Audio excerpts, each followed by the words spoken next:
Hello and welcome back. This is week 2 of my course, Environmental Matters in Municipalities. And second week, we're going to focus on municipal drinking water. Water. We all drink it. We all need it. Why? Because, believe it or not, you and I and everyone we know is somewhere between 50 to 70% water. It's what makes us alive. It gives us our substance. It's something we need daily. It's something we can't survive very long without, and so on and so on. But the realization that our bodies are more than half water is pretty powerful, because if you think about that and what it means in terms of your body or anyone else's, isn't it something we would protect? Isn't it something we would know something about? Isn't it something that we'd pay a little bit more attention to? And frankly, when I talk to my students, how many of us have been educated about our water system, where it comes from, what we do to it, what state of quality it's in, and so on. Seems like something we could spend more attention to. Additionally, at the current state of affairs, about 1/3 of human beings now live in areas that are freshwater scarcity. There's freshwater scarcity. And that's going to be up to about a half of humans by 2050. So this is an increasing problem, and fresh water needs to be found, and we need to ensure that whatever fresh water is available it is pure and potable and not dangerous to us and ecosystems. So here's an article from Nature Communications published in 2021. It just, you can read it. You can pause the video and read it. The abstract, you can get online and find the full article. It just lays out, this water scarcity problem that we anticipate around the world. But we also have a growing water crisis in the United States, and this is an article published last year. We have a problem with access. Too many people don't have access. They have homes without running water or basic plumbing, even in the 21st century. We have a problem with equity. It turns out people of color and communities of color often are the ones that are most likely to have poor water and sanitation systems. And we face social and economic costs. When we have poor water systems available, then people buy bottled water, which is very expensive, gallon for gallon. And then we look at, lost labor, lost productivity, lost household earnings, and even higher healthcare costs that come from inadequate water or poor water supplies. Bad water can cause death, even in the 21st century. There's 7,000 deaths a year that are due to waterborne pathogens. This is not all from drinking water. People can get sick from swimming in lakes or streams that are polluted. And in the world, water accounts for almost 4 million deaths. And this is a very significant problem. 2.2 million of those are children. And given that, you'd think we would spend more time and focus on the quality of our water, both nationally and internationally. The last statement here: unclean water and poor sanitation have claimed more lives over the past 100 years than any other cause. That in of itself should highlight why I'm spending time on this. And this is the first real main topic in my course.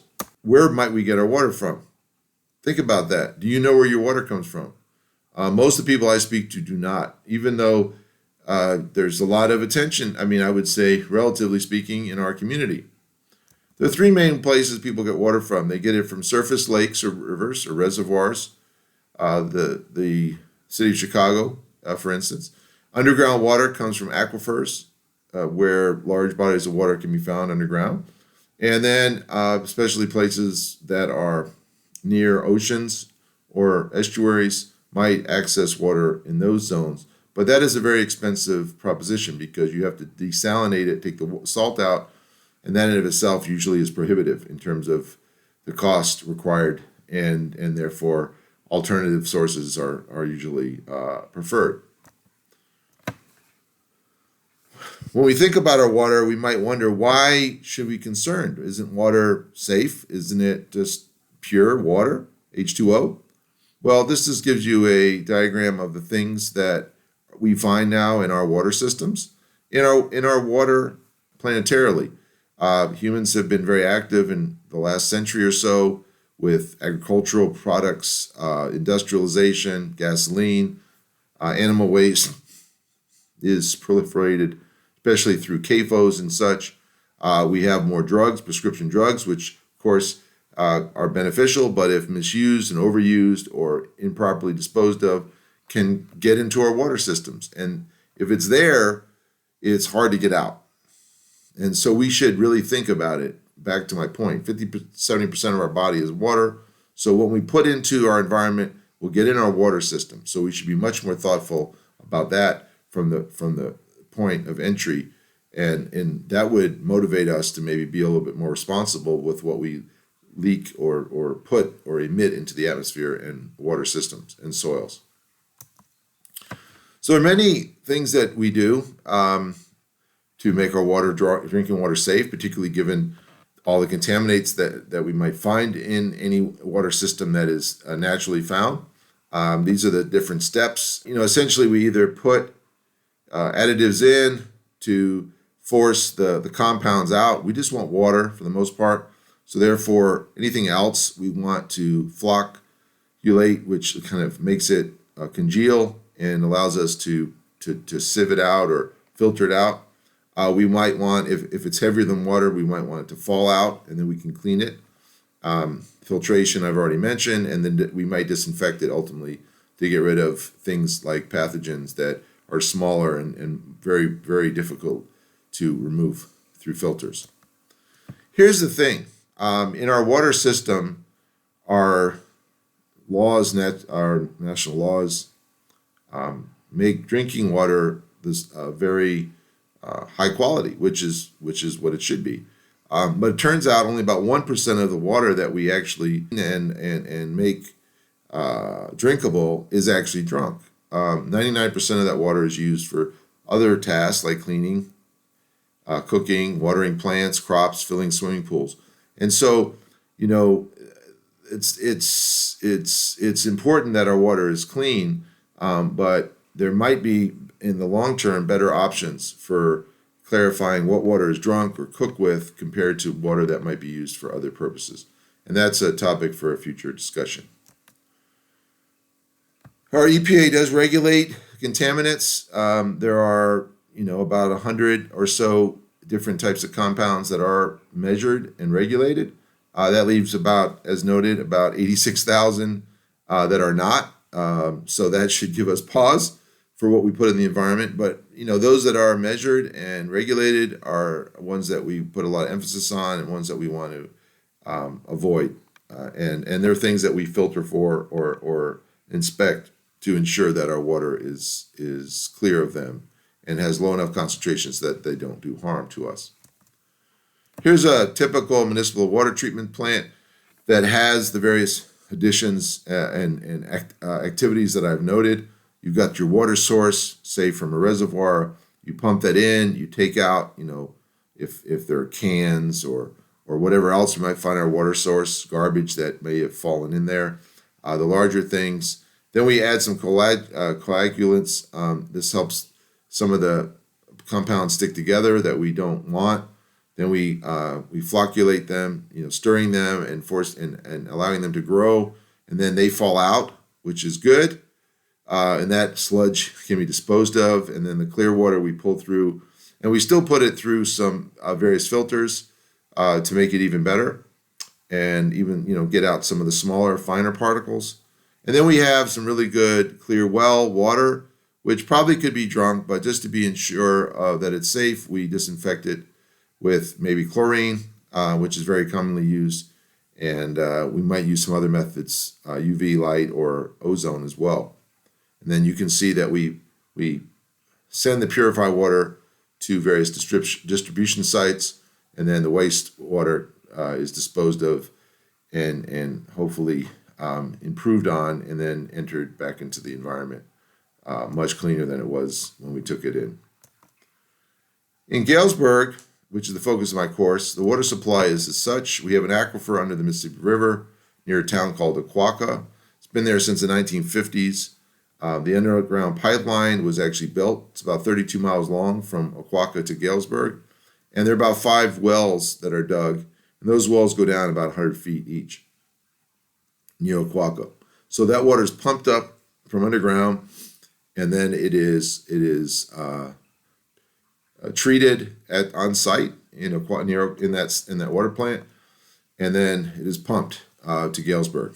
And as of 2020, we put up some solar arrays, a solar array there, and that accounts for about 40% of the energy required to pump the system. And that not only is better for the environment, but it also reduced our energy costs, we believe, about $50,000 a year, every year from now for the next 25. About 5+ million gallons are pumped each day. It's a little higher in the summer than in the winter, and we have to be prepared for that. People's behaviors change. Hotter temperatures generally mean people are taking more baths, maybe using more water for plants, maybe for outdoor recreation. This water is stored, though, in these large multi-million-gallon plants, these big storage tanks that we have in Galesburg. And if you might see them, and they're located, kind of near the center of town. There's also 3 larger, smaller, but still significant towers that you might find around Galesburg. And that pumps the water up above ground, which is very valuable for maintaining the proper surface pressure within the entire system. If you imagine all the pipes that go to all the homes and all the industries in Galesburg and commercial buildings, all those are interconnected. And so it's important to maintain pressure so that you want pressure inside the pipes so that nothing is coming into the pipe. You want the pressure high enough so that if anything, we have water coming out of the pipe. Now, we don't want that because of leakage, but it's better to have water or material leaving the pipe than coming into the pipe. And if we maintain a good pressure, we can ensure that our water is clean and safe. We also sell water to neighboring cities and towns around Galesburg. Some of them, the contracts go back over 50 years, and that's good. The more the merrier. We have a good water system. We want to ensure that people, even in more rural communities, can get access to it, and they may not have the dollars for the infrastructure to get the good quality water we have. There are some issues with our water, not too uncommon. You might find lead. Historically, we had significant levels of lead in our water system.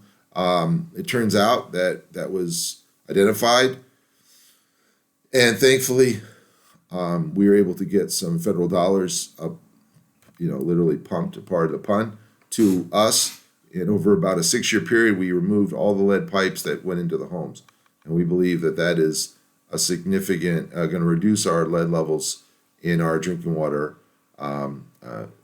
exceptionally. So, we're still measuring for it, and we're not exceeding federal levels anymore. And we anticipate that will continue for the years to come. Another problem we face, as well as increasing numbers of communities, is our chemicals called PFAS. And PFOA is a type of PFAS. These are also called forever chemicals. They're generally unregulated, although the EPA is aware of them and we're aware of some of the health problems that can come about from these chemicals, drinking them over long periods of time. We are waiting for the EPA or the national government to start regulating these chemicals, and that will kind of push us in a certain direction. But we're being proactive in Galesburg, and I think that's great. And I want to thank our public works directors of the past and our current one for doing our best to inform the public and to reduce our PFAS levels. We did that initially by shifting to wells that had lowest levels. That says highest levels. It should say lowest levels. There was a shift to the lowest levels, and this had legal ramifications as well. There are very large lawsuits towards some of the larger companies that are known to have produced these chemicals and released them in the environment. And we have some settlements, not only us, but other communities. And hopefully the money that is obtained through those settlements can help us to improve our water system even more. In Galesburg, the water is treated using sand filters, which is a very common practice. And, we want to remove our iron and manganese, which can cause problems with plumbing and can stain laundry.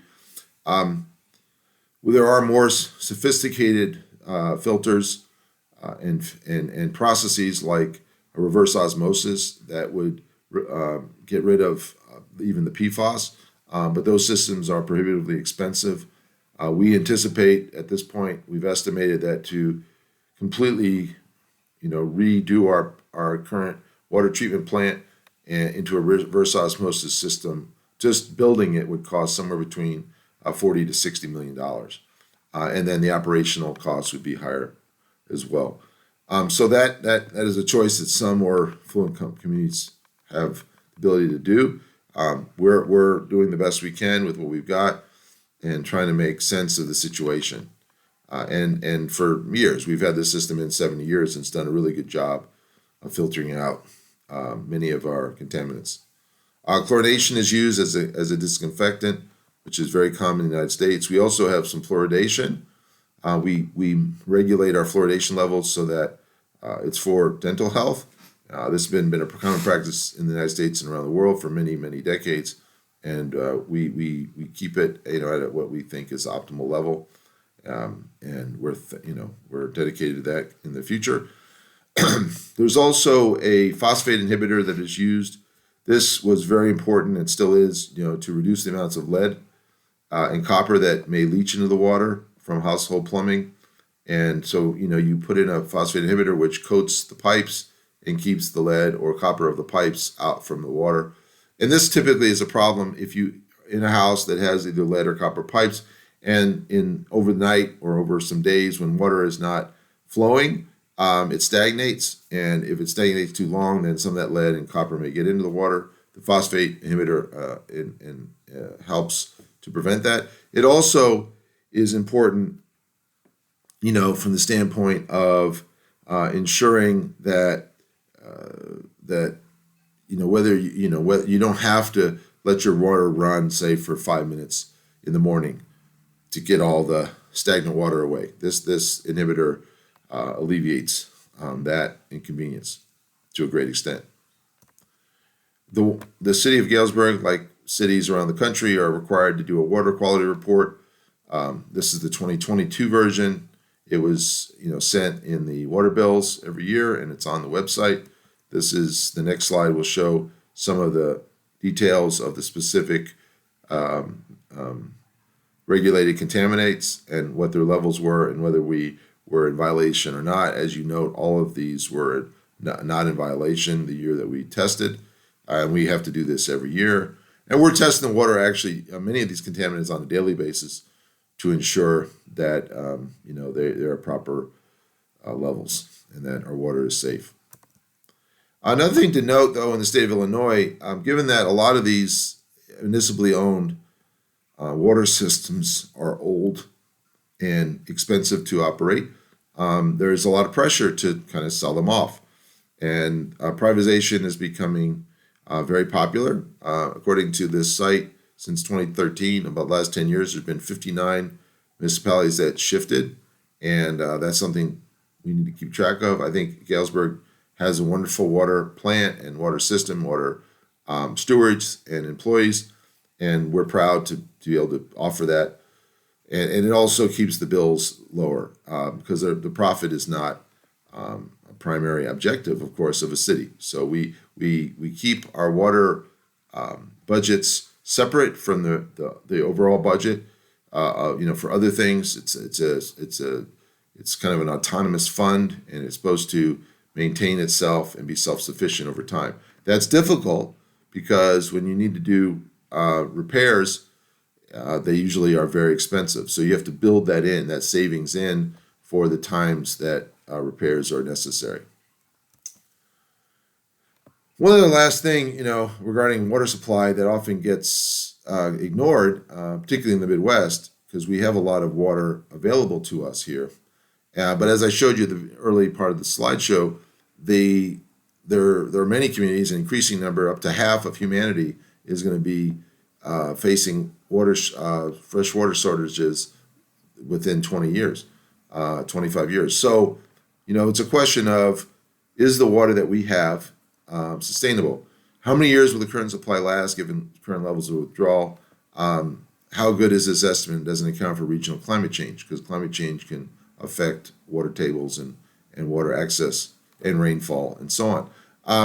This is a question that's a lot of communities have not asked, because they kind of take it for granted that the water they have is large, source is large and almost unlimited. And I think we need to check that optimism a bit, and we need to do our best to try to understand what the long-term ramifications are of this or any other water supply. How long will the infrastructure last? Again, ours in Galesburg is closing in on 80 years old. That's how long it was supposed to last. So we're doing some initial tests now along the route of the pipe to see what shape it's in. And that'll give us an idea of how soon we'll have to probably replace it or look for other options. And that test is about a $5 million project, which is going to take some time to do. But imagine trying to replace a 32-mile pipe that's pumping 5+ million gallons a day, and doing so very, very well, right? And avoiding leaking and avoiding contamination. And we have to look at those costs, because every 80 years or 100 years or whatever it might be, there needs to be significant funds made available to make that system work for the next set of generations.